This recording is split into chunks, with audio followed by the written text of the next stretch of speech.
Assalamualaikum my dear students, welcome to studyhigh.pk and subscribe to keep in contact for more videos in test lectures helping material etc। आज की video में मैं एक बहुत ही अहम चीज़ जो कि बेशुमार तलबा का माइंड सेट ख़राब कर रही है उस चीज़ को सेट करूँगा। जोन से आपके क्वेश्चंस हैं जैसे आप पूछते हैं डिफरेंट यूट्यूबर से सिलेबस न्यू कब आएगा, यूएचएस कब लेगा या फिर केपीके वाले कब लेंगे, उनकी डेट कैसे आएगी, एडमिशन कैसे आएंगे। और मैंने भी ये न्यूज़ सुनी कि चलें ठीक है पीएमडीसी का बिल उन्होंने पास कर दिया, इट्स ओके। एंड देन ये न्यूज़ भी मैंने सुनी बेशुमार बच्चों से कि अब जी पीएमडीसी ख़त्म है तो प्रोविंसी जोन से हैं वो जी टेस्ट लेंगे। तो इसके बारे में और जितने भी आपके क्वेश्चन हैं कि सिलेबस क्या आएगा, टेस्ट क्या होगा, इस चीज़ का मैं बहुत ही तसल्ली बख्श इस वीडियो में जवाब दूंगा। और मेरे उन स्टूडेंट से भी चंद क्वेश्चन हैं जो कि ये चाहते हैं कि प्रोविंसेस लें ताकि उनको पता हो कि अगर प्रोविंसेस लेंगे तो कौन कौन से इश्यूज आने वाले हैं और पहले आते रहे हैं, बाद में कल को ये ना कहें ये हो गया वो हो गया। तो फर्स्ट ऑफ ऑल जी मैंने बहुत कोशिश की ये न्यूज़ देखने की कि जहाँ पे लिखा हो कि provinces will take an MD CAT 2022 और पीएमसी अब इस चीज़ की एलिजिबल नहीं है कि वो एमडी कैट ले। तो शायद मुझे किसी भी न्यूज़पेपर मैंने द डॉन इसके अलावा नवाई वक्त सब न्यूज़ देख के फिर आके बैठा हूँ और फिर अफसोस के साथ कहना पड़ रहा है कि फिर वही सिचुएशन के ऊपर बैठा हूँ जिसके ऊपर आज से 1-2 साल पहले बैठा हुआ था, जब फेक न्यूज़ें आती थी नम्स का टेस्ट कैंसिल है जबकि नम्स का टेस्ट 2 दिन बाद था। तो अब ये न्यूज़ मुझे तो कहीं नज़र नहीं आई, ना ही कहीं पीएमसी के पोर्टल के ऊपर, ना ही यूएचएस कह रहा है कि मैं लूँगा, लेकिन बच्चों को पता लग गई है क्योंकि डिफरेंट यूट्यूबर्स हैं, क्योंकि वो कहते हैं कि जी पीएमसी अब ख़त्म है और पीएमडीसी आ चुकी है। लेकिन मेरे चंद क्वेश्चंस हैं, मुझे उनके आंसर चाहिए। ये तो यूट्यूबर हैं जो डिफरेंट है, मैं भी हूँ, I am a doctor, student of 3rd year MBBS, तो मैं क्या हूँ? क्या मैं पीएमडीसी का प्रेसिडेंट हूँ या फिर मैं बहुत बड़ा क्या कहते हैं कोई सहाफ़ी हूँ, क्या हूँ? या मैं कोई जज बैठा हुआ हूँ जो कि पीएमसी को कह दूंगा कि तुम नहीं लोगे, तुम कैंसिल करो, तुम बच्चों के पैसे वापस करो, अब जो उनका टेस्ट है वो पीएमडीसी के थ्रू प्रोविंसेस लेंगे। क्या ये कोई मजाक हो रहा है? ये नहीं, एक आम बंदा जिसका अक्सर जो ऐसे हैं जिनका मेडिकल फील्ड से ताल्लुक ही कोई नहीं, उनको शायद यही ना पता हो कि सिलेबस के डिफरेंट चैप्टर्स की प्रोनाउंसिएशन भी ना आती हो, लेकिन आप उनके ऊपर कैसे बिलीव करके स्टडी को छोड़ सकते हैं? अगर वो ये कहते हैं कि कैंसिल है तो आप समझते हैं कैंसिल है। फिर अगर आपका भी कोई माइंड है you are going to become a doctor, कोई सेंस है, ये किसने कह दिया? यानी अगर पीएमसी ने इतने पैसे लिए, इतना वर्कआउट किया, चलें ठीक है मान लेते हैं कि प्रोविंसेस आ जाएंगे, न्यू सिलेबस आ जाएगा, लेकिन चंद चीज़ें जो कि मैं आपको बताना चाहता हूँ, ख़ास तौर पे वो स्टूडेंट जो कि 2020 के बाद आके रिपीटर बने हैं, जिनको शायद नहीं पता कि इससे पहले यूएचएस क्या करता रहा, केपीके वाले क्या करते रहे हैं।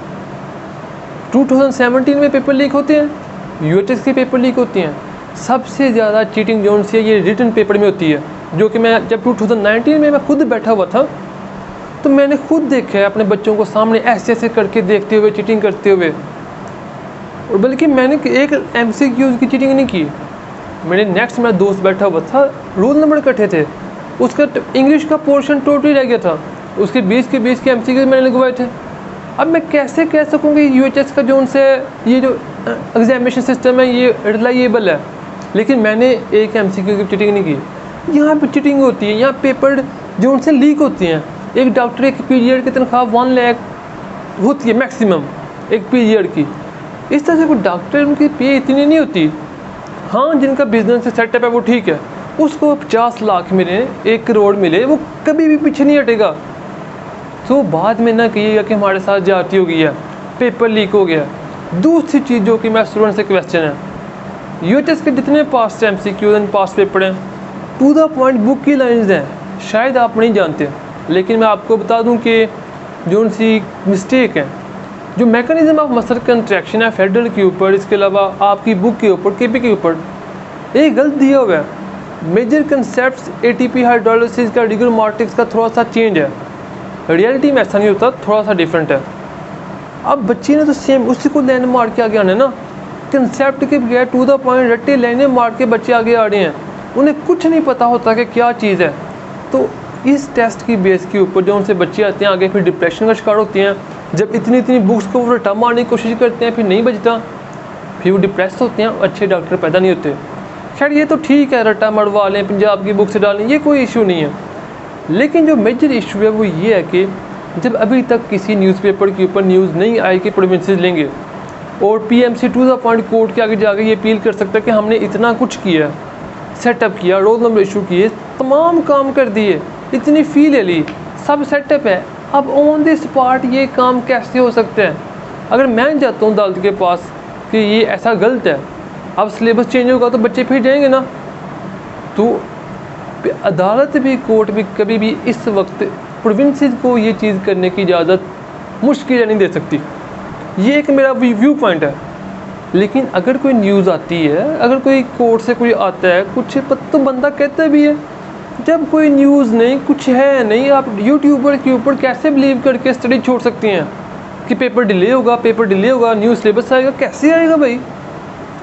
तो पहले भी ये डिफरेंट यूट्यूबर्स, ख़ास तौर पे जो लोकल यूट्यूबर्स हैं जिनको सिर्फ अपने व्यूज़ के अलावा और कोई मतलब नहीं होता और सब्सक्राइबर्स के अलावा, इनसे कम अज़ कम थोड़ा बचें और अपने माइंड को भी यूज़ करें। आप भी इसी दुनिया के ऊपर हैं, मैं भी हूँ, वो भी एक न्यूज़ देखते हैं, उसको मसाला लगाते हैं और झूठ बोलते हैं और आप मान जाते हैं। यानी वो है कौन? वो भी एक आम बंदा है जो आपके साथ रह रहा है, इन्हीं न्यूज़पेपर्स को वो देख रहा होता है, इन्हीं वेबसाइट्स के ऊपर, फेसबुक के पेजेस को वो देख रहा होता है। कोई न्यूज़ मिलती है शायद ऐसा हो, वो कहता है बिल्कुल ही ऐसा होगा, और आप कहते हैं वाकई डिले हो रहा है। तो प्लीज़ ऐसा ना करें, ये आपका फ्यूचर है। आप कम से कम थोड़ी सेंस यूज़ करें। जैसे ही कोई न्यूज़पेपर के ऊपर आएगा, ऑफिशियल अनाउंसमेंट आएगी, तो आप छोड़ दीजिएगा। जब कोई न्यूज़ अभी नहीं आई, आप कैसे बिलीव कर सकते हैं? और मज़ीद जोन सा ठीक है, PMC no doubt, PMC last year अच्छा नहीं कर पाई थी, वो चीज़ों को हैंडल नहीं कर पाई, इसमें कोई शक नहीं है। लेकिन जो सा चीटिंग सिस्टम है, ये पीएमसी ने लास्ट ईयर ख़त्म कर दिया था। ऑनलाइन सिस्टम ही चीटिंग सिस्टम को करने के लिए बेस्ट है, लेकिन कम से कम ये 30 डेज़ नहीं होना चाहिए। ऑनलाइन सिस्टम के ज़रिए भी बच्चों को कम से कम 3, 4, 5 डेज़ के अंदर सबका हो जाना चाहिए। ये चीज़ मुझे खुद पसंद नहीं है। एक बच्चे का 7 को है, एक का 29 को है, इक्वलिटी तो यहाँ भी नहीं रही। लेकिन बाकी जो उनसे चीज़ें हैं ना, इसको भी देखें। प्रोविंसेस लेंगे, वहाँ पे धांधली होगी, चीटिंग होगी, पेपर लीक होंगे, और फिर आप कहें कि हमारे फ्यूचर से खेला जा रहा है। 2017 में कोर्ट में गए बच्चे, 18 में गए, 19 में गए, यूएचएस के ख़िलाफ़ के, जिसको आप चाहते हैं कि आके ले। आप क्या सोचते हैं कि वहाँ पे बहुत इंसाफ होता है? ऐसा कुछ नहीं होता। सबसे ज़्यादा नाइंसाफ़ी यूएचएस के अंदर ही हुई थी, 17 में, 18, 19 में। ये तो कुछ पेपर पकड़े जाते हैं तो पहचाने जाते हैं कि वाकई यहाँ पे तो फिर केस होते हैं, तो वो उन पेपर्स का क्या जो कि पकड़े नहीं जाते। सो प्लीज़ आपने थोड़ा सा अभी स्टडी को ना छोड़ें, जैसे ही कोई ऑफिशियल अनाउंसमेंट आती है तो तब थोड़ी छोड़ें। तो अभी पीएमडीसी जाएगी, उसका प्रेसिडेंट बनेगा, चीज़ें बनेंगी, आरिफ अलवी साहब जो उनसे हैं, जो भी प्रेसिडेंट है, पता नहीं कौन है, वो कुछ करेगा तो फिर कुछ होगा ना। तो और हो भी जाता है सब कुछ, तो फिर भी पीएमसी का हक बनता है इस साल लेने का, क्योंकि मज़ीद टाइम नहीं है। 27 अगस्त को भी यूएचएस ले लेती थी, अब 27 अगस्त में 3 महीने लगेंगे यूएचएस को सेट होने में, केपीके वालों को सेट होने में, पेपर बनाने में, न्यू टीचर्स को इनकॉर्पोरेट करने में, पेपर की प्रिंटिंग में। तो आपने एमबीबीएस में कब आना है? तो फर्स्ट ईयर का पेपर कब देंगे आप? कैसे स्टार्ट करेंगे? सो इस वक्त आपके लिए यूएचएस से चीज़ें बेटर नहीं है, और ना उनसे इतनी चीज़ें मैनेज होंगी। बाकी आपकी मर्ज़ी है, जिस चीज़ को सपोर्ट करना आप कर सकते हैं, बिलीव करने आप बिलीव कर लें, बाकी टाइम बता देगा क्या होता है। सो वक्त से पहले बिलीव ना करें, मैं बस यही कहूँगा। और hope you best of luck. और डिफरेंट वीडियोज़ मैंने अपलोड की हैं, कैसे आप मेमोरी को इम्प्रूव कर सकते हैं, जिससे आप पेपर सॉल्व करने के, एमसीक्यू सॉल्व करने के मेथड, उनको भी एक बार देख लें, वो आपके लिए बेनिफिशियल है। Hope you best of luck, best wishes. If you really like the video, तो click on the like button. Welcome to Study and subscribe and share. Thank you very much. I am going to introduce you the best NMDCAT books for the year 2022. Our first book is NMDCAT Past Papers. This book provides you unit-wise and further topic-wise past MCQs of UHS, PMC and NUMS, along with their answer keys and detailed solutions. Our second book is NMD CAT Biology. This book contains a lot of features. This book will cover your federal, KPK and all type of concepts related to NMD CAT 2022.